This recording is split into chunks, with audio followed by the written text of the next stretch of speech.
गीता तात्पर्यमुच्यते।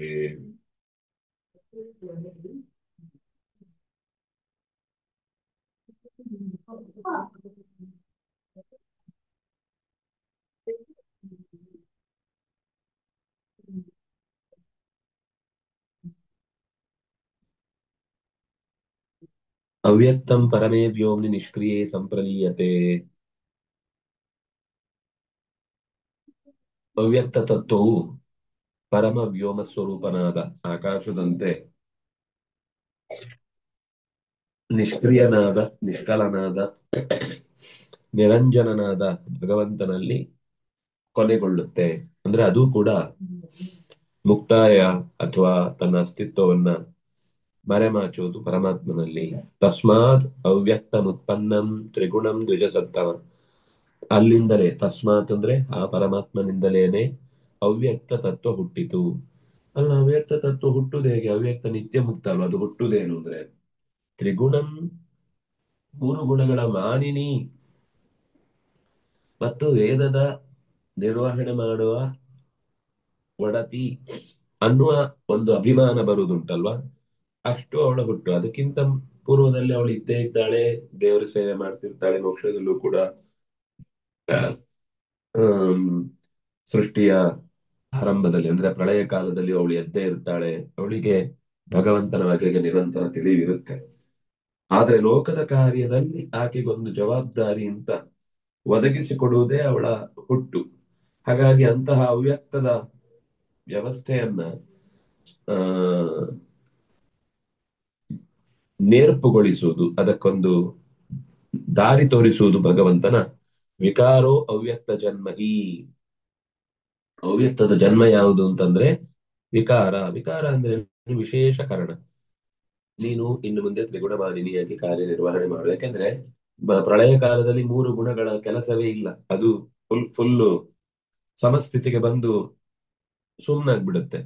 ಆಗ ಅದನ್ನ ನೋಡ್ಕೊಳ್ಬೇಕಾಗಿಲ್ಲ, ಅದರ ಪಾಡಿಗೆ ಅದು ಇರುತ್ತಷ್ಟೆ, ಅದು ಜಡ. ಆದ್ರೆ ಅದು ಕೆಲಸ ಮಾಡಿ ಅದರ ವಿಕಾರ ಉಂಟಾಗಬೇಕು ಅಥವಾ ಅದರ ಪರ್ಮಿಟೇಷನ್ ಕಾಂಬಿನೇಷನ್ ನಿಂದ ಲೋಕದಲ್ಲಿ ಅನೇಕ ತರದ ಜೀವರಾಶಿಗಳು ತಮ್ಮ ತಮ್ಮ ಚಟುವಟಿಕೆಯಲ್ಲಿ ತೊಡಗಬೇಕು ಅಂತಂದ್ರೆ ಆವಾಗ ಅದಕ್ಕೊಬ್ಳು ನಿರ್ವಹಣೆ ಮಾಡೋಳು ಬೇಕು. ಹಾಗಾಗಿ ಅವಳಿಗೆ ಅದರ ಒಡೆತನವನ್ನು ಭಗವಂತ ಒಪ್ಪಿಸ್ತಾನೆ. ಅದು ವಿಕಾರೋ ವ್ಯಕ್ತ ಜನ್ಮ. ಇದು ಸ್ಕಂದ ಪುರಾಣದಲ್ಲಿ ಬಂದ ಮಾತು. ಆ ಇನ್ನು ಪುರುಷ ಅಂದ್ರೆ ಏನು? ಪುರುಷ ಏನಾತ ಪುರುಷ ಜೀವ. ಅದು ಹೆಣ್ಣು ಅಲ್ಲ, ಗಂಡು ಅಲ್ಲ. ಡಿರೈವ್ಡ್ ಅರ್ಥ ಒಂದಿದೆ ಶಾಸ್ತ್ರದಲ್ಲಿ. ಅಂದ್ರೆ ಆಮೇಲೆ ನಮ್ಮ ಲೌಕಿಕ ಭಾಷೆಯಲ್ಲಿ ಪುರುಷ ಅಂದ್ರೆ ಗಂಡು, ಸ್ತ್ರೀ ಅಂದ್ರೆ ಹೆಣ್ಣು ಅಂತ ಆ ಅರ್ಥದಲ್ಲೂ ಬಳಕೆ ಭಾಷೆಯಲ್ಲಿದೆ ಹೊರತು ಶಾಸ್ತ್ರದಲ್ಲಿಲ್ಲ. ಎಷ್ಟೋ ಶಬ್ದಗಳು ಹೀಗಾಗತ್ತೆ, ಅಲ್ಲಿ ಅರ್ಥ ಇರುವುದು ಬೇರೆ ಇರುತ್ತೆ. ಇಲ್ಲಿ ನಾವು ಲೋಕದ ವ್ಯವಸ್ಥೆಯ ದೃಷ್ಟಿಯಿಂದ ಮಾತನಾಡುವಾಗ ಇನ್ನೊಂದು ಅರ್ಥ ಬರುತ್ತೆ. ಆದ್ರೆ ಶಾಸ್ತ್ರದಲ್ಲಿ ಏನರ್ಥ ಅನ್ನೋದನ್ನ ಆಚಾರ್ಯರು ಅಂದ್ರೆ ವೇದವ್ಯಾಸರು ಏನಾದ್ರು ಒಂದು ಹೇಳಿದ್ರು ಅಂದ್ರೆ ಅಲ್ಲಿ ಏನರ್ಥ ಅಂದ್ರೆ ಪುರುಷ ಅಂದ್ರೆ ಜೀವ ಅಂತ ಅರ್ಥ. ಪುರುಷ ಏನಾದ ಪುರುಷೋ ಜೀವ. ಲೋಕದಲ್ಲಿ ನಾಟಕಗಳಲ್ಲಿ ಯಕ್ಷಗಾನ ಇದು ಈ ಕಾವ್ಯಗಳಲ್ಲೆಲ್ಲ ಬಳಸುವಾಗ ಪುರುಷ ಅಂದ್ರೆ ಅಲ್ಲಿ ಈ ಅರ್ಥ ತಗೊಳ್ಳಿಕ್ ಬರೋದಿಲ್ಲ. ಅಲ್ಲಿ ಅವರು ಅವರ ಇಂಟೆನ್ಷನ್ ಏನು ಅನ್ನೋದನ್ನ ನೋಡಿನೇ ನಾವು ಅರ್ಥ ಮಾಡ್ಬೇಕು ಹೊರತು ನಮ್ಗೆ ಶಾಸ್ತ್ರದಲ್ಲಿ ಗೊತ್ತಿದೆ ಅಂತ ಹೇಳಿ ಅದನ್ನ ಅರ್ಥ ಮಾಡ್ಲಿಕ್ಕೆ ಅಲ್ಲ ಆಗುದಿಲ್ಲ. ಇಲ್ಲಿ ಕ್ಷರೋಭಾವ, ಜೀವಕ್ಕೆ ಸಂಬಂಧಪಟ್ಟಂತಹ ಒಂದು ಆ ಪುರುಷಶ್ಚಾಧಿದೈವತಂ. ಅಧಿದೈವತ ಅಂದ್ರೆ ಏನು ಅಂತ ಕೇಳಿದ್ರು. ಜೀವನೇ ಇಲ್ಲಿ ಅಧಿದೈವತ. ಸಚ ಸಂಕರ್ಷಣೋ ಬ್ರಹ್ಮವ. ಯಾವ ಜೀವ ಅದು ಅಂದ್ರೆ ಅಧಿದೈವತ. ದೇವತೆಗಳಲ್ಲಿ ಮಿಗಿಲು ಮಿಗಿಲಾದ ದೇವತೆಗಳು. ಆ ಬ್ರಹ್ಮ ಸಂಕರ್ಷಣ. ಸಂಕರ್ಷಣೋ ನಾಮ ಜೀವೋ ಜಾಯತೆ ಅಂತ ವೇದವು ಕೂಡ ಹೇಳುವಂತಹ ಮಾತನ್ನ ಯೋಚನೆ ಮಾಡಿದ್ರೆ ಪ್ರಧಾನ ಜೀವ ಬ್ರಹ್ಮ, ಆನಂತರ ಸಂಕರ್ಷಣ. ಸ್ವಚ ಸರ್ವ ದೇವಾನ್ ಅಧಿಕೃತ್ಯ ವರ್ತತೆ. ಸಂಕರ್ಷಣ ಸಕಲ ದೇವತೆಗಳಿಗೆ ಗುರುವಾಗಿ ನಿಂತಿದ್ದಾನೆ. ಚತುರ್ಮುಖನೂ ಹೌದು. ಅಂದ್ರೆ ಆ ಸುರಗುರು ಶೇಷಶ್ಚ ಶಯ್ಯ ಪುನಃ ಅಂತ ಅದನ್ನೇ ನಾವು ಮಂಗಲಾಷ್ಟಕದಲ್ಲಿ ಹೇಳುವಂಥದ್ದು. ಸುರಗುರು ಶೇಷ, ಸುರಗುರು ದೇವತೆಗಳಿಗೆ ಗುರುವಾಗಿ ಶೇಷ ಇದ್ದಾನೆ. ಅವನು ಚತುರ್ಮುಖರದ್ದು ಎಕ್ಸೆಸಿಬಿಲಿಟಿ ಕೆಲವೊಂದ್ ಸರ್ತಿ ತಪಸ್ಸಿನಲ್ಲಿದ್ದಾಗ ಅಥವಾ ಸುಲಭದಲ್ಲಿ ಸಿಗುವುದಿಲ್ಲ. ಜವಾಬ್ದಾರಿ ಆಚೆ ಈಚೆ ನೂರು ನೂರು ಯೋಚನೆ ಮಾಡ್ತಾ ಇರ್ತಾರೆ. ಮತ್ತೆ ಸಂಕರ್ಷಣ ಅದಕ್ಕೋಸ್ಕರ ನಿಯಮಿತನಾದವನಾದ್ರಿಂದ ಅವನು ಇಲ್ಲಿ ಅಧಿ ಪುರುಷಶ್ಚ ಅಧಿದೈವತಂ, ಅಧಿದೈವತಕ್ಕೆ ಸಂಬಂಧಪಟ್ಟ ಪುರುಷನಾಗಿ ಕೆಲಸ ಸಚ ಸರ್ವದೇವಾನ್ ಅಧಿಕೃತ್ಯ ವರ್ತತೆ ಪತಿರಿತ್ಯಧಿ ಅಧಿದೈವತಂ, ಎಲ್ಲ ದೇವತೆಗಳನ್ನು ಅಧಿಕರಿಸಿ ಅವರ ಮೇಲಿನ ಜವಾಬ್ದಾರಿಯಿಂದ ಪತಿ ಪಾಲಕ ಶಕ್ತಿಯಾಗಿ ಇದ್ದಾನೆ. ಅದರಿಂದ ಅವನನ್ನು ಅಧಿದೈವತಂ ಅಂತ ಕರೀತಾರೆ. ದೇವಾಧಿಕಾರಸ್ಥ ಇತಿ ವಾ, ದೇವಾಧಿಕಾರಸ್ಥ ಅಂದ್ರೆ ದೇವತೆಗಳಲ್ಲಿ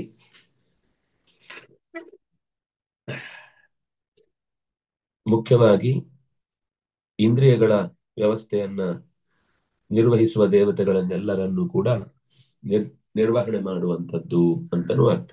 ಸರ್ವಯಜ್ಞ ಭೋಕ್ತೃತ್ವಾತ್ ಅಧಿಯಜ್ಞ, ಅಧಿಯಜ್ಞ ಅನ್ನುವ ಶಬ್ದ ಬಂತು. ಅಧಿಯಜ್ಞೋ ಹಮೇವಾತ್ರ ದೇಹೇ ದೇಹಭೃತಾಂಬರ, ಸರ್ವ ಯಜ್ಞ ಭೋಕ್ತೃತ್ವಾತ್ ಅಹಂ ಹಿ ಸರ್ವಯಜ್ಞಾನಾಂ ಭೋಕ್ತಾ ಚ ಪ್ರಭುರೇವ ಚ ಅಂತ ಅದನ್ನು ಕೃಷ್ಣ ಹೇಳಿದ್ದಾನೆ. ಅದರಿಂದಾಗಿ ಅಧಿಯಜ್ಞ ಅಂತ ಭಗವಂತನನ್ನೇ ಸರ್ವಯಜ್ಞ ಭೋಕ್ತೃತ್ವಾತ್. ಅನ್ಯೋ ಅಧಿಯಜ್ಞೋ ಅಜ್ಞಾದಿ ಪ್ರಸಿದ್ಧ ಇತಿ ದೇಹ ಇತಿ ವಿಶೇಷಣಂ.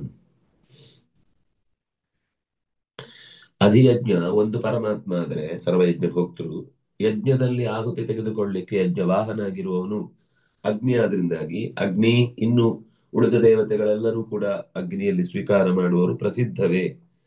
ಅದರಿಂದಾಗಿ ಅಲ್ಲಿ ಶ್ಲೋಕದಲ್ಲಿ ಏನ್ ಬಂತು?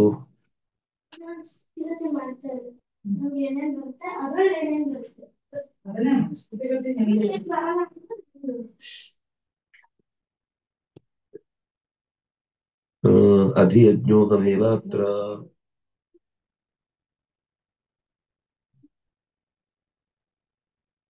ದೇಹೇ ದೇಹಭೃತಾಂಬರ ಅನ್ನುವಲ್ಲಿ ದೇಹ ಶಬ್ದವನ್ನ ದೇಹೇ ಅಂತ ಹಾಕಿದ್ದು ಉಳಿದ ಅಂದ್ರೆ ಈಗ ನಮ್ಮ ದೇಹದಲ್ಲಿ ಉಳಿದ ದೇವತೆಗಳು ಕೂಡ ನೆಲೆಸಿದ್ದಾರೆ. ಅದರಿಂದಾಗಿ ಅಗ್ನ್ಯಾದಿಗೆ ಪ್ರಸಿದ್ಧ ಇತಿ ದೇಹೇ ಇತಿ ವಿಶೇಷಣಂ. ವೈಶ್ವಾನರ ಅಗ್ನಿ ಈ ದೇಹದಲ್ಲಿ ನಿಂತು ಈ ಯಜ್ಞದ ಭೋಕ್ತೃಶಕ್ತಿಯಾಗಿ ಟೆಂಪರೇಚರ್ ಮೂಲಕ ನಮಗೆ ಜೀರ್ಣ ಮಾಡುವವನಾದ್ರಿಂದಾಗಿ ದೇಹೇ ಅನ್ನುವ ಶಬ್ದವನ್ನ ಹಾಕಿ ಹೇಳಿದ್ರು. ಭೋಕ್ತಾರಂ ಯಜ್ಞ ತಪಸಾಂ, ಯಜ್ಞ ತಪಸ್ಸುಗಳ ಭೋಕ್ತಾರಂ ಅದು ಪರಮಾತ್ಮನಿಗೆ ಹೇಳಿದ್ದು. ತ್ರೈವಿದ್ಯಾ ಮಾಂಸೋ ಮಪಃ ಪೂತ ಪಾಪಾಃ ಯಜ್ಞೈರಿಷ್ಟ್ವಾ ಸ್ವರ್ಗತಿಂ ಯಾ ಪ್ರಾರ್ಥಯಂತೆ, ಯಜ್ಞೈಃ ಇಷ್ಟ್ವಾ ಸ್ವರ್ಗತಿಂ ಪ್ರಾರ್ಥಯಂತೆ. ಕೆ ತ್ರೈವಿದ್ಯಾಃ ಅಂದ್ರೆ ಮೂರು ವೇದಗಳಿಂದ ಭಗವಂತನನ್ನು ಆರಾಧನೆ ಮಾಡುವರೆಲ್ಲರೂ ಅಗ್ನಿಮುಖದಲ್ಲಿ ಭಗವಂತನನ್ನೇ ಪ್ರಾರ್ಥಿಸುತ್ತಾರೆ. ಏಪ್ಯನ್ಯ ದೇವತಾ ಭಕ್ತ ಯಜಂತೆ ಮಾಂ ದೃಢವ್ರತಾ, ಅನ್ಯ ದೇವತಾ ಭಕ್ತರು ಕೂಡ ತಿಳಿಯದೆ ಮಾಮೇವ ಯಜಂತೆ, ನನ್ನನ್ನೇ ಹೋಮಿಸುತ್ತಾರೆ. ಅವ್ರಿಗೆ ಗೊತ್ತಿಲ್ಲ ಅಷ್ಟೇ. ಇದು ಅಧಿಯಜ್ಞ ಅನ್ನೋದಕ್ಕೆ ಏನೇನು ಕಾರಣಗಳು ಅನ್ನೋದನ್ನು ಹೇಳ್ತಾ ಇದ್ದಾರೆ. ಎಲ್ಲಾ ಯಜ್ಞದಿಂದ ಭಗವಂತನೇ ಪ್ರತಿಪಾದ್ಯ. ಏತಸ್ಯ ವಾ ಅಕ್ಷರಸ್ಯ ಪ್ರಶಾಸನೆ ಗಾರ್ಗಿ, ಏತಸ್ಯ ವಾ ಅಕ್ಷರಸ್ಯ ಪ್ರಶಾಸನೆ, ಈ ಅಕ್ಷರ ತತ್ವದ ಲಕ್ಷ್ಮೀ ತತ್ವದ ಪ್ರಶಾಸನದಲ್ಲಿ ಇವನಿಗೇನೆ ಜವಾಬ್ದಾರಿ ಇರುವುದಾದ್ರಿಂದಾಗಿ ಅದು ಬೃಹದಾರಣ್ಯಕದಲ್ಲಿ ಗಾರ್ಗಿಗೆ ಯಾಜ್ಞವಲ್ಕ್ಯರು ಜಗತ್ತಿನ ನಿರ್ವಹಣೆಯ ಸೃಷ್ಟಿಯ ಪ್ರಕ್ರಿಯೆಯನ್ನು ನಿರೂಪಣೆ ಮಾಡುವಾಗ ಹೇಳುವ ಮಾತು. ದದತೋ ಮನುಷ್ಯಾ ಪ್ರಶಂಸಂತಿ ಯಜಮಾನಂ ದೇವಾಃ, ದೇವಾಃ ಮನುಷ್ಯಾಃ ದದತಃ ತಮ್ಮ ಯಜ್ಞದ ಕರ್ತವ್ಯಗಳನ್ನು ಭಗವಂತನಿಗೆ ಒಪ್ಪಿಸುವಾಗ ಯಜಮಾನಂ ಪ್ರಶಂಸಂತಿ, ಅವನನ್ನೇ ಈ ಯಾಗದ ಪ್ರಧಾನ ವ್ಯಕ್ತಿ, ನೀನೇ ಈ ಯಜ್ಞದ ನಿಜವಾದ ಫಲವನ್ನು ಭೋಗಿಸುವವ ಅಂತ ಪ್ರಶಂಸೆ ಮಾಡುತ್ತಾರೆ. ಕುತೋ ಹ್ಯಸ್ಯ ಧ್ರುವ ಕುತೋ ನೈಶ್ರೇಯಸಂ ಪದಂ, इत्यादि परिहाराच्च मोक्षधर्मे कुतो ह्यस्य ध्रुवस्वर्गः कुतो ನೈಶ್ರೇಯಸಂ ಪದಂ. ನೈಶ್ರೇಯಸ ಅಂತಂದ್ರೆ ಮೋಕ್ಷಕ್ಕೆ ಸಂಬಂಧಪಟ್ಟ ಪದ. ಇದಿಲ್ಲದೆ ಸ್ವರ್ಗವಾಗಲಿ ಮೋಕ್ಷವಾಗಲಿ ಅಹಂ ಅಧಿಯಜ್ಞನನ್ನ ಉಪಾಸನೆ ಮಾಡದೆ ಹೇಗೆ ಅವನಿಗೆ ಸ್ವರ್ಗವಾಗಲಿ ಮೋಕ್ಷವಾಗಲಿ ಸಿಗುವುದು ಸಾಧ್ಯ ಅಂತ ಅದರ ಪರಿಹಾರವನ್ನು ಹೇಳಿದ್ದಾರೆ. ಭಗವಾಂಶ್ಚೇತ್ ತದ್ಭೋಕ್ತೃತ್ವಾದೇಹೇ ಅಧಿಯಜ್ಞತ್ವಂ ಸಿದ್ಧಮಿತಿ ಕಥಂ ಇತ್ಯಸ್ಯ ಪರಿಹಾರಃ ಪೃಥನ್ನೋಕ್ತಃ. ಭಗವಂತನೇ ತದ್ಭೋಕ್ತೃ ಅಂದ್ರೆ ಸಕಲ ಯಜ್ಞ ಭೋಕ್ತೃ ಆದ್ರೆ ಅಧಿಯಜ್ಞ ಅನ್ನೋದು ಸಿದ್ಧಿ ಆಯಿತು. ಸಿದ್ಧಿ ಸಿದ್ಧಂ ಇತಿ ಕಥಂ ಇತ್ಯಸ್ಯ ಸರ್ವಪ್ರಾಣಿದೇಹಸ್ಥರೂಪೇಣ ಅಧಿಯಜ್ಞ. ಯಜ್ಞದಲ್ಲಿ ಆಯ್ತು, ಆದ್ರೆ ಯಜ್ಞ ಬಿಟ್ಟು ಇನ್ನೂ ಅನೇಕ ಭೋಕ್ತೃತ್ವ ಇದೆಯಲ್ಲ, ಅದು ಅಧಿಯಜ್ಞದಿಂದ ಪರಮಾತ್ಮ ಹೇಗೆ ಸಿದ್ಧ ಆಗ್ತಾನೆ? ಯಜ್ಞದಿಂದ ಸಿದ್ಧ ಆಗ್ತಾನೆ ಅನ್ನೋದಕ್ಕೆ ಅಹಂ ಹಿ ಸರ್ವಯಜ್ಞಾನ ಭೋಕ್ತಾ ಚ ಪ್ರಪುರೇವ ಚ ಭೋಕ್ತಾರಂ ಯಜ್ಞ ತಪಸಾಂ ಅನ್ನುವ ಹಿಂದಿನ ಅನೇಕ ಮಾತುಗಳಿಂದ ಯಜ್ಞದಲ್ಲಿ ಅವನೇ ಭೋಕ್ತೃ ಅಂತ ಸಿದ್ಧ ಆಗಿದೆ. ಅದು ಬಿಟ್ಟು ಇನ್ನೂ ಅನೇಕ ಭೋಕ್ತೃತ್ವ ಇದೆಯಲ್ವಾ, ಅಲ್ಲಿ ಅಧಿಯಜ್ಞ ಅಂತ ಹೇಗೆ ಗೊತ್ತಾಗುತ್ತೆ? ಸರ್ವ ಪ್ರಾಣಿ ದೇಹಸ್ಥ ರೂಪೇಣ ಅಧಿಯಜ್ಞ. ಅದಕ್ಕೆ ದೇಹೇ ದೇಹಭೃತಾಂಬರ ಅಂತ ಹೇಳಿದ್ದು.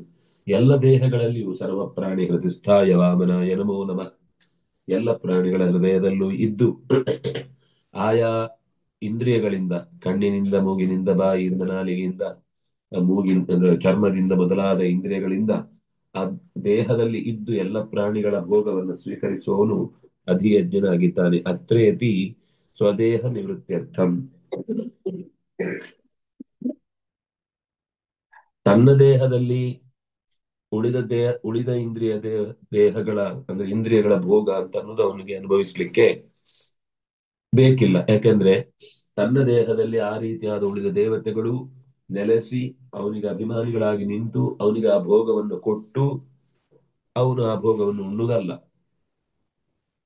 ತನ್ನಲ್ಲಿ ತಾನೇ ಇಂದ್ರಿಯದ ಅಂದ್ರೆ ಮತ್ತೆ ಈ ಭೌತಿಕವಾದ ಇಂದ್ರಿಯಗಳು ಅವನಿಗೆ ಇಲ್ಲ. ಆದ್ರಿಂದ ಅದು ದೇಹವೇ ಅಲ್ಲ. ದೇಹ ಅಂದ್ರೆ ದೇಹ ಉಪಚಯಿ ಅಂತ ಹೊಸತು ಬಂದು ಸೇರಿಕೊಳ್ಳುವಂಥದ್ದು. ಶರೀರ ಅಂದ್ರೆ ಹಳೆಯದ್ದು ಕಳಚಿಕೊಂಡು ಹೋಗುವಂಥದ್ದು, ಶೃಣಾತಿ. ಆದ್ರೆ ಇಲ್ಲಿ ಭಗವಂತನಿಗೆ ಶರೀರ ಅನ್ನುವ ಅರ್ಥದಲ್ಲಿರುವ ವಸ್ತು ಇಲ್ಲ, ದೇಹ ಅನ್ನುವ ಅರ್ಥದಲ್ಲಿರುವ ವಸ್ತು ಇಲ್ಲ. ಆದ್ರೆ ನಮ್ಗೊಂದು ಕರೀಲಿಕ್ಕೆ ಒಂದು ಆಕೃತಿ ರೂಪವಾದದ್ದು ಬೇಕು ಅನ್ನೋದಕ್ಕೋಸ್ಕರ ಜ್ಞಾನ ಶರೀರ, ಆನಂದ ಶರೀರ, ಆನಂದಮಯವಾದಂತಹ ದೇಹ ಅಂತ ಈ ಶಬ್ದಗಳಿಂದ ನಮ್ಗೆ ಅರ್ಥ ಆಗ್ಲಿಕ್ಕೋಸ್ಕರ ಹೇಳುದು ಹೊರತು ದೇಹ ಶಬ್ದದಿಂದ ಹೇಳುವ ಪಾಂಚಭೌತಿಕವಾದ ಬೆಳವಣಿಗೆ ಉಳ್ಳಂತಹ ವಸ್ತು ಅವನಿಗಿಲ್ಲ. ನಹಿ ತತ್ರ ಈಶ್ವರಸ್ಯ ನಿಯಂತೃತ್ವ ಪೃಥಕ್ ಅಸ್ತಿ. ಈಗ ಅಧಿಯಜ್ಞಾನವಲ್ಲೂ ಅವನನ್ನೇ ಹೇಳಿದ್ರು, ಇನ್ನು ಬ್ರಹ್ಮ ಅನ್ನುವ ಶಬ್ದದಿಂದಲೂ ಅವನನ್ನೇ ಹೇಳ್ತಾರೆ, ಕರ್ಮ ಅನ್ನುವ ಶಬ್ದದಿಂದ ಅವನನ್ನೇ ಹೇಳ್ತಾರೆ. ಇದು ಏನು ಪ್ರತ್ಯೇಕವಾಗಿ ಬೇರೆ ಬೇರೆ ರೀತಿಯಿಂದ ಭಗವಂತ ಅಲ್ಲಿ ಕಾಣಿಸಿಕೊಳ್ತಾನ? ನಿಯಂತೃತ್ವ ಬೇರೆನೇ ಇದೆಯಾ ಅಂದ್ರೆ ನಹಿ ತತ್ರ ಈಶ್ವರಸ್ಯ ನಿಯಂತೃತ್ವ ಪೃಥಕ್ ಅಸ್ತಿ. ಅವನು ಇರುದು ಅಂತಂದ್ರೆ ಅದು ನಿಯಂತ್ರಣಗೊಳ್ತಾ ಇರ್ತದೆ. ಪ್ರತ್ಯೇಕ ಒಂದು ಹೊಸ ಗುಣ ನಿಯಂತೃತ್ವ ಅನ್ನೋ ಒಂದು ಪ್ರತ್ಯೇಕ ಗುಣ ಅಲ್ಲ. ನಾತ್ರೋಕ್ತಂ ಬ್ರಹ್ಮ ಭಗವತಃ ಅನ್ಯತ್. ಬ್ರಹ್ಮ ಅಂತ ಅತ್ರೋಕ್ತಂ ಬ್ರಹ್ಮ ಭಗವತಃ ಅನ್ಯತ್ನ ಆ ಬ್ರಹ್ಮ ಪರಮ ಅಕ್ಷರಂ ಬ್ರಹ್ಮ ಪರಮಂ ಸ್ವಭಾವೋಧ್ಯಾತ್ಮ ಮುಚ್ಯತೆ ಅನ್ನುವಲ್ಲಿ ಅಲ್ಲೊಂದು ಬ್ರಹ್ಮ ಅನ್ನುವ ಶಬ್ದ ಬಂತು, ಅದು ಪರಮಾತ್ಮನನ್ನೇ ಹೇಳಿದ್ದು. ಈ ಅಧಿಯಜ್ಞದಲ್ಲಿ ಹೇಳಿದ ಬ್ರಹ್ಮ ಅಂದ್ರೆ ಪರಮಾತ್ಮ ಅದು ಬೇರೆ ಅಲ್ಲ. ಅದರಿಂದಾಗಿ ಅದು ಪ್ರತ್ಯೇಕ ನಿಯಂತೃತ್ವ ಇಲ್ಲ ಅಂತ ಹೇಳಿದ್ದು. ಅಲ್ಲಿರುವ ಭಗವಂತನದ್ದೇ ನಿಯಂತ್ರಣ ಇಲ್ಲಿರುವುದು. ಇಲ್ಲಿ ಬೇರೆನೆ ಒಂದು ನಿಯಂತೃತ್ವ, ಅಲ್ಲೊಂದು ಬೇರೆನೆ ವ್ಯವಸ್ಥೆ ಅಲ್ಲ. ತೇ ಬ್ರಹ್ಮ ತದ್ವಿದು ಕೃತ್ಸ್ನಂ ಇತ್ಯುಕ್ತ ಸಾಧಿಭೂತಾದಿ ದೈವಂ ಮಾಂ ಸಾಧಿಯಜ್ಞಂಚ ಯೇ ವಿದುಹು ಇತಿ ಪರಾಮರ್ಶ. ಬಹಳ ಜನ ತದ್ವಿದುಹು ಅದನ್ನು ಬ್ರಹ್ಮ ಅಂತ ತಿಳಿತಾರೆ. ಇದು ಸಗುಣ, ಅದು ನಿರ್ಗುಣ, ಇದು ಶಬಲ, ಅದು ದುರ್ಬಲ ಅಂತೆಲ್ಲ ಏನೇನೋ ಶಬ್ದಗಳಿಂದ ಅದನ್ನು ನಿರೂಪಣೆ ಮಾಡ್ಲಿಕ್ಕೆ ಪ್ರಯತ್ನ ಪಡ್ತಾರೆ. ಕೃಷ್ಣ ಹೇಳಿದ ಮೊದಲು ತೇ ಬ್ರಹ್ಮ ತದ್ವಿದು ಕೃಷ್ಣಂ ಅಂತ ಹೇಳಿದ ಮೇಲೆನೆ ಕೃಷ್ಣ ಮತ್ತೆ ಸಾಧಿಭೂತಾದಿ ದೈವಂ ಮಾಂ ಸಾಧಿಯಜ್ಞಂಚ ಯೇ ವಿದುಹು. ಅಲ್ಲಿ ತದ್ ಬ್ರಹ್ಮ ವಿದುಹು, ಅದೇ ಬ್ರಹ್ಮ ಸಾಧಿಭೂತ ಸಾಧಿದೈವ ಸಾಧಿಯಜ್ಞ ಅಂತ ನನ್ನನ್ನೇ ತಿಳಿತಾರೆ. ಅಂದ್ರೆ ನಾನು ಮತ್ತು ತದ್ ಬ್ರಹ್ಮ ಅನ್ನೋದು ಎರಡು ಬೇರೆ ಬೇರೆ ಅಲ್ಲ. ಅಂದಾಗಿ ಮೂಲ ಬ್ರಹ್ಮ ಬೇರೆ, ಇಳಿದು ಬಂದ ಬ್ರಹ್ಮ ಬೇರೆ ಅಂತ ಈತೆಲ್ಲ ಏನೇನು ಕಲ್ಪನೆ ಮಾಡ್ತಾರೆ ಅದು ಶಾಸ್ತ್ರೀಯ ಅಲ್ಲ. ಅವರದ್ದೇ ಒಂದು ಕಲ್ಪನೆಯ ವಿಲಾಸಗಳಷ್ಟೇ ಹೊರತು ಅದಕ್ಕೆಲ್ಲೂ ಕೂಡ ಆಧಾರ ಇಲ್ಲ. ಕೃಷ್ಣ ಅದನ್ನು ನಿರಾಕರಣೆನೂ ಮಾಡಿದ್ದಾನೆ ಸ್ಪಷ್ಟವಾಗಿ ಅಂತ ಇಷ್ಟು ಆ ಶಬ್ದದಿಂದ ನಮಗೆ ಗೊತ್ತಾಗುವಂತದ್ದು. ಅಂದ್ರೆ ಅದು ಒಂದೇ ಅಧ್ಯಾಯದಲ್ಲಿ ಆರಂಭದಲ್ಲಿ ಹೇಳಿ ಮತ್ತೆ ತಾನೇ ಪರಾಮರ್ಶೆ ಮಾಡಿರುವುದರಿಂದ ಈಗ ಇಲ್ಲಿ ಹೇಳಿ ಅಲ್ಲೆಲ್ಲೋ ಮತ್ತೆ ಅದನ್ನ ನಿರೂಪಣೆ ಮಾಡಿದ್ರೆ ಅದು ಪ್ರಸಂಗ ಬೇರೆ, ಅದು ಇನ್ನೇನೋ ಹೇಳಿ ಹೊರಟದ್ದನ್ನು ನೀವು ಇಲ್ಲಿಗೆ ತಂದು ಜೋಡಿಸ್ತಾ ಇದ್ದೀರಿ ಅಂತ ನೀವು ಆಕ್ಷೇಪ ಮಾಡ್ಬೋದು. ನೀವು ಅದನ್ನು ಸರಿಯಾಗಿ ಗಮನಿಸಿದ್ರೆ ಅದೇ ವಿಷಯಕ್ಕೆ ಸಂಬಂಧಪಟ್ಟ ವಿಷಯವನ್ನ ಯಾವುದನ್ನ ಬ್ರಹ್ಮ ಅಂತ ಹೇಳ್ತಾರೋ ಅವನು ನಾನೇ, ಮಾಮೇವ ವಿದುಹು, ನನ್ನನ್ನೇ ಹಾಗೆ ತಿಳಿಯುತ್ತಾರೆ. ತಸ್ಯೈವ ಚ ಪ್ರಶ್ನಾತ್, ಅದೇ ವಿಷಯದ ಪ್ರಶ್ನೆನೂ ಇದ್ದದ್ರಿಂದ ಬ್ರಹ್ಮ ಅಂದ್ರೇನು, ಕರ್ಮ ಅಂದ್ರೇನು, ಅಧಿಯಜ್ಞ ಅಂದ್ರೇನು, ಅಧಿಭೂತ ಅಂದ್ರೇನು, ಅಧಿದೈವ ಅಂದ್ರೇನು, ಅಧ್ಯಾತ್ಮ ಅಂದ್ರೇನು, ಇದೇ ಪ್ರಶ್ನೆಯನ್ನು ಕೇಳಿ ಅಲ್ಲಿ ಉತ್ತರ ಕೊಡ್ತಾ ಇದ್ದದ್ದಾದ್ರಿಂದಾಗಿ ಸಾಧಿಯಜ್ಞಮಿತಿ ಭೇದ ಪ್ರತೀತೆ ತನ್ನಿವೃತ್ತ್ಯರ್ಥಂ ಅಧಿಯಜ್ಞೋಹಂ. ಓ ಅದು ಅಧಿಯಜ್ಞ, ಇದು ಸಾಧಿಯಜ್ಞ ಅಂತ ಆ ಅಲ್ಲಿ ಹೇಳಿದ ಅಧಿಯಜ್ಞ ಬೇರೆ, ಇಲ್ಲಿ ಹೇಳಿದ ಅಧಿಯಜ್ಞ ಬೇರೆ ಅಂತ ನೀವು ಭೇದವನ್ನ ಅಂದ್ರೆ ಆ ಇದಕ್ಕೆ ಸಂಬಂಧ ಇಲ್ಲ ಅನ್ನೋದನ್ನ ನೀವು ನಿರೂಪಣೆ ಮಾಡ್ಲಿಕ್ಕೆ ಹೋಗ್ಬೇಡಿ. ಅದನ್ನ ಕಳಿಲಿಕ್ಕೋಸ್ಕರನೇ ಕೃಷ್ಣ ಅಧಿಯಜ್ಞೋಹಂ ಅಂತ ತಾನೇ ಅಧಿಯಜ್ಞ ಅಂತ ಅನ್ನೋದನ್ನು ಸ್ಪಷ್ಟಪಡಿಸಿದ್ದಾನೆ. ಮಾಮಿತಿ ಅಭೇದ ಸಿದ್ಧೇ ಅಕ್ಷರಮಿತ್ಯೇವ ಉಕ್ತಂ. ಮಾಮ್ ಅನ್ನೋ ಶಬ್ದವನ್ನ ಹೇಳಿ ಅಭೇದ ಸಿದ್ಧಿಗಾಗಿ ತನ್ನಲ್ಲಿ ವ್ಯತ್ಯಾಸ ಇಲ್ಲ ಅಂತ ಹೇಳಲಿಕ್ಕೋಸ್ಕರನೇ ಅಕ್ಷರಂ. ಕ್ಷರ ಅಂದ್ರೆ ವಿಭಾಗ, ಅಕ್ಷರ ಅಂದ್ರೆ ನನ್ನಲ್ಲಿ ಬೇರೆ ಬೇರೆ ಸ್ಥಾನದಲ್ಲಿ ನಿಯಂತ್ರಣ ಮಾಡುವಂತಹ ರೂಪಗಳಿಗೆ ವಿಭಾಗಗಳಿಲ್ಲ, ಅದು ಕ್ಷರ ಆಗುವುದಿಲ್ಲ, ವ್ಯತ್ಯಾಸ ಆಗುವುದಿಲ್ಲ. ಅದಕ್ಕೆ ಅಕ್ಷರಂ ಬ್ರಹ್ಮ ಪರಮಂ, ಪರಮಂ ಅಕ್ಷರಂ ಬ್ರಹ್ಮ, ಅಥವಾ ಅಕ್ಷರಂ ಪರಮಂ ಬ್ರಹ್ಮ. ಅವನು ಒಂದೇ ಬ್ರಹ್ಮನಾಗಿರುವುದು, ಅದರಲ್ಲಿ ಮತ್ತೆ ಎರಡೆರಡು ಬ್ರಹ್ಮಾದಿಗಳು ಇಲ್ಲ.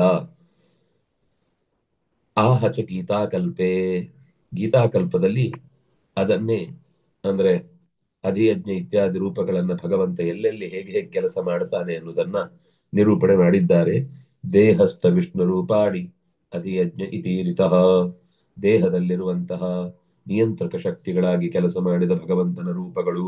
ಆತ್ಮಾಂತರಾತ್ಮೇತಿ ಹರಿ ಏಕ ಏವ ದ್ವಿಧಾ ಸ್ಥಿತಃ ಅಂತ ಅನೇಕ ವಿಷಯಗಳನ್ನ, ಅಂತರ್ಯಾಮಿ ರೂಪವಾಗಿ ಆತ್ಮ ಶರೀರದಲ್ಲಿ ಇದ್ದು ಆ ಅಂತರಾತ್ಮ, ಆತ್ಮ ಅನ್ನೋದು ಶರೀರದಲ್ಲಿ ಇರುವಂತದ್ದು, ಅಂತರಾತ್ಮ ಅನ್ನೋದು ಅಂತರ್ಯಾಮಿ ರೂಪ. ಹೀಗಾಗಿ ಇದು ಎರಡು ರೂಪ ಆಯ್ತು. ಇಂತಹ ನೂರಾರು ತರದ ರೂಪಗಳ ಚಿತ್ರಣವನ್ನ ಬೇರೆ ಬೇರೆ ಪ್ರಸಂಗಗಳಲ್ಲಿ ಕಣ್ಣಿನಲ್ಲಿ ನಿದ್ದು ಹೀಗೆ ಮಾಡ್ತಾನೆ, ಕಿವಿಯಲ್ಲಿದ್ದು ಹೀಗೆ ಮಾಡ್ತಾನೆ, ನಾಲಿಗೆಯಲ್ಲಿದ್ದು ಇಂಥ ಕೆಲಸ ಮಾಡ್ತಾನೆ, ಹೃದಯದಲ್ಲಿದ್ದು ಜೀವಕ್ಕೆ ಹೀಗೆ ಜಾಗ ಕೊಡ್ತಾನೆ, ಹೀಗೆ ವಿಷ್ಣು ರೂಪಗಳು ದೇಹದಲ್ಲಿ ನೂರಾರಿವೆ. ಅವೆಲ್ಲವನ್ನು ಅಧಿಯಜ್ಞ ಅಂತ ಕರೀತಾರೆ. ದೇಹದಲ್ಲಿ ಇಂದ್ರಿಯಗಳಿಂದ ಅನುಭವಿಸುವಂತಹ ಪ್ರತಿಯೊಂದನ್ನು ಕೂಡ ಭೋಕ್ತೃವಾಗಿ ನಿಂತು ನಮಗೆ ಅದರ ಅನುಭವವನ್ನು ಕೊಡುವವನು, ತಾನು ತಿಂದು ನಮಗೆ ಉಳಿಸುವವನು ಅವನೇ. ಆದ್ರಿಂದ ಅವನು ಅಧಿಯಜ್ಞ ಇತೀರಿತಃ. ಕರ್ಮೇಶ್ವರಸ್ಯ ಸೃಷ್ಟ್ಯಾಖ್ಯಂ ತಚ್ಚಾಪಿ ಇಚ್ಛಾದ್ಯಮುಚ್ಯತೆ, ಇಚ್ಛಾದ್ಯಂ ಉಚ್ಯತೆ. ಕರ್ಮದ ಒಡೆತನ ಅವನಿಗಿರುವುದಾದ್ರಿಂದಾಗಿ, ಅಂದ್ರೆ ಸೃಷ್ಟಿ ಅನ್ನುವುದೇ ಪ್ರಧಾನ ಕರ್ಮ. ಅದಾಯ್ತು ಅಂದ್ರೆ ಮತ್ತೆ ತನ್ನಿಂದ ತಾನೇ ಮುಂದಿದ್ದೆಲ್ಲ ಸರಿ ಹೋಗುತ್ತೆ. ಸೃಷ್ಟಿ ರೂಪವಾದ ಕರ್ಮವನ್ನ ಈಶ್ವರಸ್ಯ ತಚ್ಚಾಪಿ ಇಚ್ಛಾದ್ಯಂ,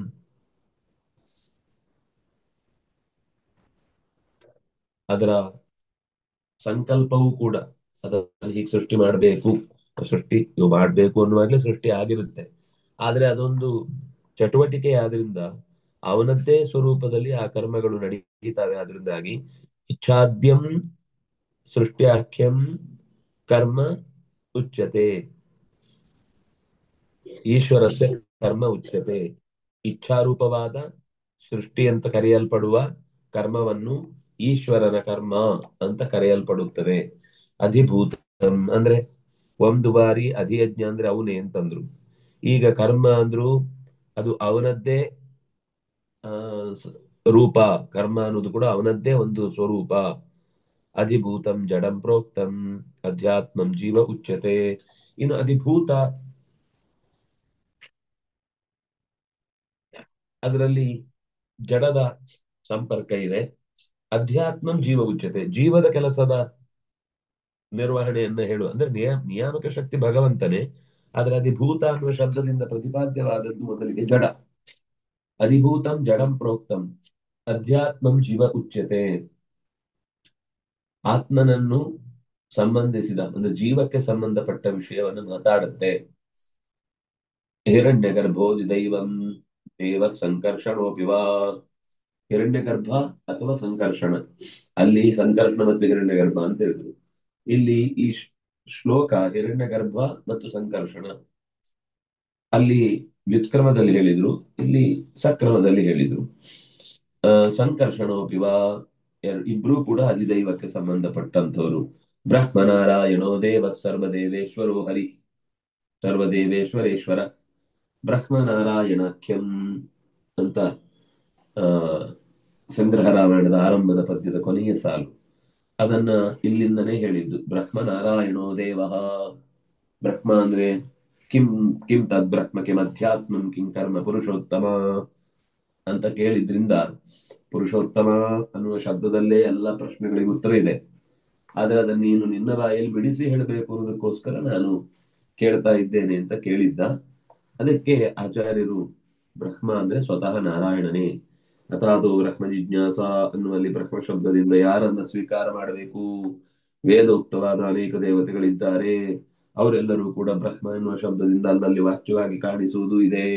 ಆದ್ರೆ ನಿಜವಾಗಿ ಇಲ್ಲಿ ಯಾರು ಬ್ರಹ್ಮ ಅಂತ ಗೊತ್ತಾಗ್ತಾ ಇಲ್ಲ ಅನ್ನೋದಕ್ಕೆ ಅದು ಪ್ರಶ್ನೆ ಮಾಡ್ಕೊಂಡು ಯಾರಲ್ಲಿ ಇಡೀ ಜಗತ್ತಿನ ಸೃಷ್ಟಿ ಮೊದಲಾದ ಕಾರ್ಯಗಳು ತುಂಬಿದೆಯೋ, ಯಾರನ್ನ ಶಾಸ್ತ್ರ ಇವನೇ ಈ ಜಗತ್ತಿಗೆ ಯೋನಿ ಅಂತ ಹೇಳ್ತಾ ಇದೆಯೋ, ಯಾವ ಎಲ್ಲ ಶಬ್ದಗಳು ಅವನನ್ನು ಹೊರತುಪಡಿಸಿ ಬೇರೆ ಯಾವುದನ್ನು ಪೂರ್ಣ ಪ್ರಮಾಣದಲ್ಲಿ ಅರ್ಥೈಸಿಕೊಳ್ಳಿಕ್ಕೆ ಸಾಧ್ಯ ಇಲ್ವೋ, ಯಾರು ಆನಂದ ರೂಪನಾಗಿ ಇಡೀ ಜಗತ್ತನ್ನು ತುಂಬಿಸಿಕೊಂಡಿದ್ದಾನೋ ಅಂಥವನೇ ಬ್ರಹ್ಮ ಅನ್ನುವ ವಿವರಣೆಗಳನ್ನ ಸುಮಾರು 562 ಸೂತ್ರಗಳಲ್ಲಿ ಅದು ಬ್ರಹ್ಮ ಅಂದ್ರೆ ಯಾರು ಅಂತ ಬೇರೆ ಬೇರೆ ಕಡೆಗಳಲ್ಲಿ ಮತ್ತೆ ಮತ್ತೆ ಬರಬಹುದಾದ ಜಿಜ್ಞಾಸೆಗಳನ್ನೆಲ್ಲ ಒಟ್ಟೈಸಿಕೊಂಡು, ಅದು ಸೂಕ್ಷ್ಮ ರೂಪದಲ್ಲಿದ್ದಾಗೆ ಹೇಗೆ, ಜೀವನೊಳಗೆ ಇದ್ದಾಗೆ ಹೇಗೆ, ಪರಮಾತ್ಮ ಪ್ರಪಂಚದಾದ್ಯಂತ ವ್ಯಾಪಿಸಿಕೊಂಡಾಗೆ ಹೇಗೆ, ಕಾಲ ಕಾಲಕ್ಕೆ ಬರುವಂತಹ ಮಳೆ ಬಿಸಿಲು ಗಾಳಿಗೆ ಸಂಬಂಧಪಟ್ಟಂತೆ ನಿಯಂತ್ರಣ ಮಾಡುವಂತ ಶಕ್ತಿ ಯಾವುದು, ಜೀವ ದೇಹದಿಂದ ಹೊರಕ್ಕೆ ಹೋಗುವಾಗ ನಿಯಂತ್ರಿಸುವ ಶಕ್ತಿ ಯಾವುದು, ಮರಗಿಡಗಳಲ್ಲಿ ಇರುವಂತಹ ವ್ಯವಸ್ಥೆ ಯಾವ ತರದ್ದು, ಹೀಗೆ ನೂರಾರು ಭಗವಂತನಿಗೆ ಸಂಬಂಧಪಟ್ಟ ಪ್ರಶ್ನೆಗಳಿಗೆ ಉತ್ತರವನ್ನಾಗಿ ಕೊಡ್ತಾ ಕೊಡ್ತಾ ವೇದದಲ್ಲಿ ಹೇಳಿದ ಬೇರೆ ಬೇರೆ ಸಂಗತಿಗಳಿಗೆ ನಿರ್ಧಾರವನ್ನ ಹೇಳಿ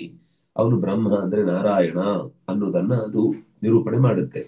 ಯಾರಲ್ಲಿಗೆ ಹೋದ್ರೆ ಮತ್ತೆ ಮರಳಿ ಬರಬೇಕಾಗಿಲ್ವೋ ಅದೇ ಬ್ರಹ್ಮ, ಅದೇ ನಾರಾಯಣ. ಉಳಿದ ದೇವತೆಗಳಲ್ಲೆಲ್ಲ ನಾವು ಎಷ್ಟೇ ಉಪಾಸನೆ ಮಾಡಿ ಮೆರೆದ್ರು ಕೂಡ ಅಲ್ಲಿಂದ ಮರಳಿ ನಾವು ಮತ್ತೆ ಭೂಮಿಗೆ ಬರಬೇಕಾಗುತ್ತೆ. ಅವರೇ ಹೇಳ್ತಾರೆ ನಿಮ್ಗೆ ಮೋಕ್ಷದಷ್ಟು ಜನಾರ್ದನ, ಅಹಂ ಭೋಗಪ್ರದ, ನಾನು ಭೋಗವನ್ನು ನೀಡುತ್ತೇನೆ ಅಂತ ರುದ್ರದೇವ ಸ್ಕಂದನಿಗೆ ಉತ್ತರವನ್ನು ಕೊಡ್ತಾ, ಆ ಮೋಕ್ಷದಷ್ಟು ಜನಾರ್ದನ, ಮೋಕ್ಷ ಕೊಡುವನು ಜನಾರ್ದನೇನು ಹೊರತು ನಾನಲ್ಲ ಅಂತ ಅವನು ಹೇಳಿಕೊಂಡಿದ್ದಾನೆ. ಆದ್ರಿಂದ ಯಥಾ ಪ್ರತೀತಂ ವಾ ಸರ್ವಂ ಅತ್ರ ನೈವ ವಿರುದ್ಧತೆ. ಲೋಕದಲ್ಲಿ ಅನೇಕ ವಿಷಯಗಳು ಸರ್ವ ದೇವೇಶ್ವರೇಶ್ವರ, ಎಲ್ಲ ದೇವತೆಗಳಿಗೆ ಈಶ್ವರನಲ್ಲಿ ಈಶ್ವರನಾಗಿರುವಂತಹ ಭಗವಂತ ಎಲ್ಲದರ ನಿಯಾಮಕ ಅಂತ ಹೇಳಿದ ಮೇಲೆ ಆ ಕೆಲವೊಮ್ಮೆ ಅತ್ಯಂತ ಸೂಕ್ಷ್ಮವಾದ ರೂಪದಲ್ಲಿದ್ದಾನೆ, ಕೆಲವೊಮ್ಮೆ ಅತ್ಯಂತ ವಿಸ್ತೃತವಾದ ರೂಪದಲ್ಲಿದ್ದಾನೆ, ಭೂತದ ಒಳಗೆ ಇದ್ದಾನೆ. ಲೋಕದಲ್ಲಿ ಶರೀರದೊಳಗೆ ಇದ್ದವನಿಗೆ ಶರೀರ ನಾಶವಾದಾಗ ಅವನಿಗೂ ಆಶ್ರಯ ಇಲ್ಲ, ಆದ್ರಿಂದಾಗಿ ಆಕಾಶದಲ್ಲಿ ತೇಲ್ತಾ ಹೋಗ್ತಾನೆ. ಹಾಗೆ ಈ ಶರೀರದಲ್ಲಿದ್ದ ಭಗವಂತನಿಗೆ ಈ ಶರೀರ ನಷ್ಟವಾದಾಗ ನಮ್ಮ ಹಾಗೆ ಅವನಿಗೂ ಕೂಡ ಅನಾಥವಾದ ಆಸರೆ ಇಲ್ಲದ ಸ್ಥಿತಿ ಬರುತ್ತಾ ಅಂತ ಕೇಳಿದ್ರೆ ಇಲ್ಲ. ಸರ್ವಂ ಅತ್ರ ನೈವ ವಿರುದ್ಧತೆ, ಇಲ್ಲಿ ಅವನಿಗೆ ನಮ್ಗೆ ಆದಂತಹ ಸಮಸ್ಯೆ ದೇಹದೊಳಗೆ ಇದ್ದಾಗ ಏನೇನು ವ್ಯವಸ್ಥೆ ಆಗುತ್ತೋ ಅದು ಯಾವುದು ಅವನಿಗೆ ಆಗಲ್ಲ. ಸ್ಕಾಂದೇಚ ಆತ್ಮಾಭಿಮಾನಾಧಿಕಾರ ಸ್ಥಿತಮಧ್ಯಾತ್ಮಂ ಉಚ್ಯತೆ. ಆತ್ಮದ ಅಭಿಮಾನ ಮತ್ತು ಅದರ ಮೇಲಿನ ಅಧಿಕಾರ ಸ್ಥಿತಿ, ಇದನ್ನು ಅಧ್ಯಾತ್ಮ ಅಂತ ಕರಿತೇವೆ. ಆತ್ಮನಿಗೆ ಈ ಶರೀರದ ಮೇಲೆ ಇದು ನನ್ನದು, ಈ ಕೆಲಸ ನನಗೆ ಸಂಬಂಧಪಟ್ಟದ್ದು ಅಂತ ಅಭಿಮಾನ ಇರುತ್ತೆ. ಮತ್ತೆ ಕೆಲವೆಲ್ಲ ಮನುಷ್ಯ ಜನ್ಮದಲ್ಲಿ ಬಂದಾಗ ಮಾಡಬೇಕಾದ ಕೆಲಸಗಳಿರ್ತವೆ. ಅಧಿಕಾರ ಅಂದ್ರೆ ಆಮ್, ಸರ್ಕಾರಿ ನೌಕರರಿಗೆ ಸಿಗುವ ಅಧಿಕಾರ ಅಲ್ಲ. ಇಲ್ಲಿ ಅಧಿಕಾರ ಅಂತಂದ್ರೆ ಅವನು ಆ ಕರ್ಮ ಮಾಡ್ಲಿಕ್ಕೆ ಅರ್ಹ, ಅವನಿಗೆ ಆ ಜವಾಬ್ದಾರಿಯನ್ನು ಕೊಟ್ರೆ ಅವನು ಮಾಡ್ಲಿಕ್ಕೆ ಯೋಗ್ಯ. ಇಂಥ ವಿಷಯಗಳನ್ನ ಅಧ್ಯಾತ್ಮ ಅನ್ನುವ ಶಬ್ದದಿಂದ ಹೇಳ್ತಾರೆ. ದೇಹಾದ್ ಬಾಹ್ಯಂ ವಿನಾತೀವ ಬಾಹ್ಯತ್ವಾತ್ ಅಧಿದೈವತಂ.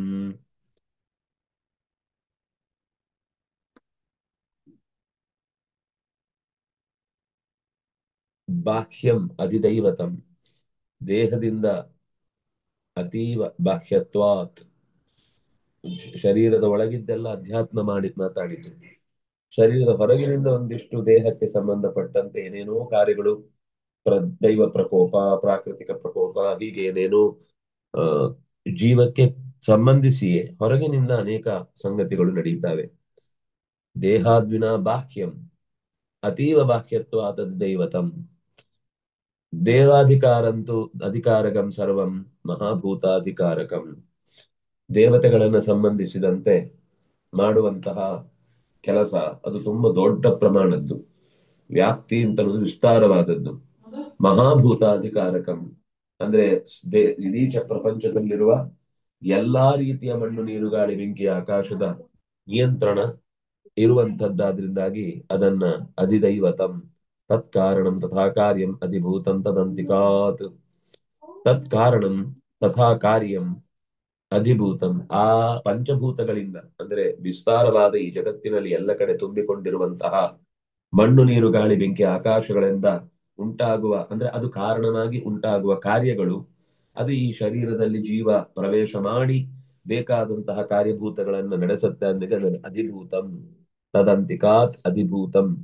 ಅಧಿದೈವ ಅಂದ್ರೆ ಹೊರಗಿನದ್ದು, ಅಧಿಭೂತ ಅಂದ್ರೆ ಶರೀರ ಜೀವದ ಒಳಗೆ ಜೀವದ ಸಂಪರ್ಕದ ವ್ಯವಸ್ಥೆಯಿಂದ ಏನೇನು ಲೋಕದಲ್ಲಿ ಕಾರ್ಯ ಕಾರಣಗಳು ನಡೀತಾ ಹೋಗ್ತವೆ ಅದು ಅಧಿಭೂತಂ ಇತಿ. ಮಹಾಕೌರ್ಮೇಚ ಪೂರ್ವ ಪುರಾಣದ ಇನ್ನೊಂದು ಭಾಗ. ಅಧ್ಯಾತ್ಮಂ ದೇಹ ಪರ್ಯಂತಂ ಕೇವಲಾತ್ಮೋಪಕಾರಕಂ. ಅಧ್ಯಾತ್ಮ ಅನ್ನೋದು ದೇಹದ ಭಾಗದ ತನಕ, ದೇಹದ ಒಳಗಿನ ವ್ಯವಸ್ಥೆಯ ತನಕ ಅದು ಆತ್ಮೋಪಕಾರಕಂ. ಅಧ್ಯಾತ್ಮ ಅಂತ ಅನ್ನೋದು ಯಾವತ್ತೂ ಕೂಡ ಅಂತರಂಗದ ಬೆಳವಣಿಗೆಗೆ ಕಾರಣವಾಗುವಂತದ್ದು. ಸದೇಹ ಜೀವ ಭೂತಾನಿ ಯತ್ತೇಷಾಂ ಉಪಕಾರಕೃತ್. ದೇಹ, ಜೀವ, ಆ ದೇಹಕ್ಕೆ ಹೊರಗಿನಿಂದ ಸಪೋರ್ಟ್ ಮಾಡುವ ಭೂತಗಳು, ಇದೆಲ್ಲವೂ ಸೇರಿ ನಮಗೆ ಉಪಕಾರವನ್ನು ಉಂಟು ಮಾಡುತ್ತೆ. ಅವನ ಮೂಲಕ ಉಪಕಾರ ಆಗುತ್ತೆ. ಅಧಿಭೂತಂತು ಮಾಯಾಂತಂ ದೇವಾನಾಂ ಅಧಿದೈವತಂ. ಅಂದ್ರೆ ಆ, ಈ ಸಂಸಾರದಲ್ಲಿ ಸಿಕ್ಕಿ ಹಾಕಿಕೊಳ್ಳಿಕ್ಕೆ ಕಾರಣವಾಗುವಂತಹ ಪಂಚಭೂತಗಳ ನಿರ್ಮಿತಿಯಿಂದ ಉಂಟಾದ ವಸ್ತುವಿನ ಮೇಲೆ ಒಂದು ಆಸಕ್ತಿ ಬರಲಿಕ್ಕೆ ಕಾರಣವಾದಂತಹ ವ್ಯವಸ್ಥೆ ಏನಿದೆ ಅದು ಅಧಿಭೂತ. ಪ್ರತಿಯೊಂದರಲ್ಲೂ ಕೂಡ ಅದರದ್ದೇ ಆದ ಒಂದು ಆಕರ್ಷಕ ಗುಣ ಇರುತ್ತೆ. ಅದು ಮಾಯಾ, ನಮ್ಮನ್ನ ಸೆಳೆಯುವಂಥದ್ದು, ನಮ್ಮನ್ನ ಕಟ್ಟಿ ಹಾಕುವಂಥದ್ದು. ದೇವಾನಾಂ ಅಧಿದೈವತಂ, ಅದು ದೇವತೆಗಳಿಗೆ ಸಂಬಂಧಪಟ್ಟ ಸಂಗತಿ ಏನಿದೆ ಅದು ಅಧಿದೈವತ. ಜೀವಕ್ಕೆ ಸಂಬಂಧಪಟ್ಟಂತೆ ದೇಹದ ಸಂಬಂಧ ಬಂದದ್ದೇನಿದೆಯೋ ಅಲ್ಲಿ ತನಕ ಅಧಿಭೂತ. ಅದು ದೇಹಕ್ಕೆ ಸಂಬಂಧಪಟ್ಟ ಆಸಕ್ತಿಯ ಮಾಯೆಯನ್ನ ನಾವು ಮಮ ಮಾಯಾ ದುರತ್ಯಯ ಅಂತ ಕೃಷ್ಣನೇ ಹೇಳುವ ಮಾತು. ಇದಿಷ್ಟು ಅಧಿಭೂತ, ಅಧಿದೈವ, ಅಧ್ಯಾತ್ಮ, ಅಧಿಯಜ್ಞ, ಬ್ರಹ್ಮ, ಕರ್ಮ ಅನ್ನುವ 6 ಅಂಶಗಳಿಗೆ ಹೊಂದಿಕೊಂಡು ಇಲ್ಲಿ ಪ್ರಶ್ನೋತ್ತರಗಳನ್ನ ಅವರವರೇ ಮಾಡಿಕೊಳ್ತಾ ಅದಕ್ಕೆ ಉತ್ತರವನ್ನ ನೀಡಿದ್ದಾರೆ. ಇನ್ನು ಕೆಲವು ಸಂಗತಿಗಳು ಮತ್ತೆ ಚರ್ಚೆಗೆ ಬರುತ್ತೆ, ಅದನ್ನ ನಾಳೆಯ ಅನುಸಂಧಾನದಲ್ಲಿ ನೋಡೋಣ. ಶ್ರೀ ಹರಿಪ್ರಿಯತಾಂ ಶ್ರೀಕೃಷ್ಣ ಅರ್ಪಿತಂ ಅಸ್ತು.